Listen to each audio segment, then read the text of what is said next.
Hey guys, Angela here with Turo Family Chiropractic and your weekly PSA or piece of salutogenic advice. So, this month, if you are following us in our Facebook group, you'll see that we are focusing on a lot of the big hormones. So, thyroid hormones, estrogen, testosterone, insulin. But it's important to remember that hormones help control and regulate what seems to be even the smallest things that we experience on a day to day basis, such as when we feel hungry or thirsty. Our body is designed to tightly control food and fluid intake. And we have hormones that tell us when we're hungry and when we're full. The problem is, like everything related to our health, it seems, is that the modern world is interfering and we are constantly surrounded by food. So we'll ignore those signals and overeat because we confuse hunger, thirst, cravings. So we end up eating when that's not really what our body needs, or we eat the wrong things because we're going off of our craving signals as opposed to actually choosing nutritious foods. Those hunger hormones are also thrown out of whack by stress and sleep deprivation. And like we talked about last week, our sleep quality is greatly affected by technology and artificial lighting. And so that circadian rhythm really gets affected. So, have you ever noticed that when you stay up late, so later than your normal time, you start to get in like a snack mood and thinking about, okay, what do I have? What can I go eat? Or maybe after a really bad night's sleep, you feel hungry all day long and you just want to eat all day long. Well, that's why, because those hunger and full hormones are now out of whack. So your body doesn't know that you actually have had enough food or doesn't know that you are hungry. And so that leads to you just feeling that way all day long and overeating. Now, water balance is also very tightly controlled with hormones that control how much urine your kidneys produce. So, when you're overly hydrated, so if you've been having too much fluid intake, your kidneys will produce more urine, and so you'll have to urinate more frequently to get that extra fluid out of your body. When we're dehydrated, the opposite happens. So your kidneys are signaled to hold on to that water so that you're not losing too much fluid and that you can actually maintain those hydration levels. The problem is something that we all are using, I shouldn't say all, a lot of people are using more frequently, especially during this particularly stressful year, is alcohol directly suppresses this hormone. So what happens is when you're consuming a lot of alcohol, your kidneys don't know to hold on to fluid.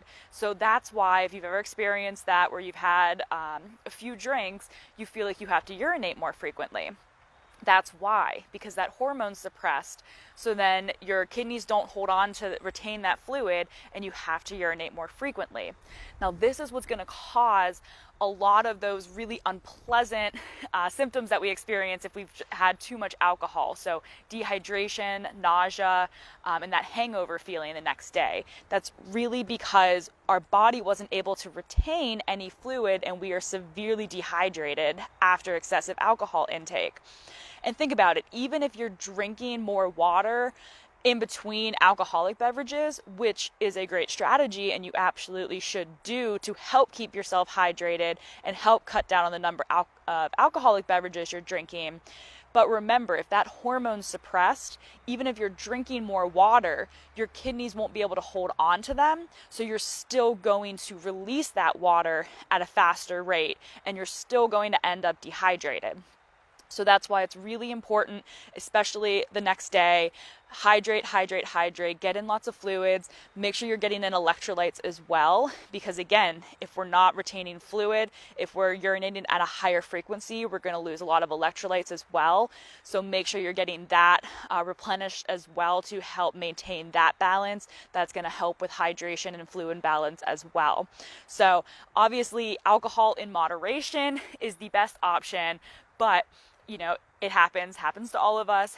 If you do find yourself in a situation where you have had too much, make sure, yes, drink some water the night of, but definitely the next morning, as soon as that alcohol is out of your system and that hormone is no longer being suppressed, make sure that you are rehydrating so that you can get yourself back into that balanced state for hydration levels.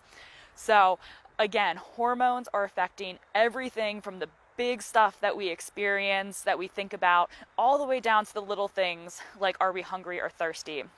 So learn to recognize those signals, learn to understand when your body actually needs food or fluid versus when you're just kind of craving something. Listen to your body, listen to what your body needs, and it will really truly thank you. If you take care of it, it will take care of you.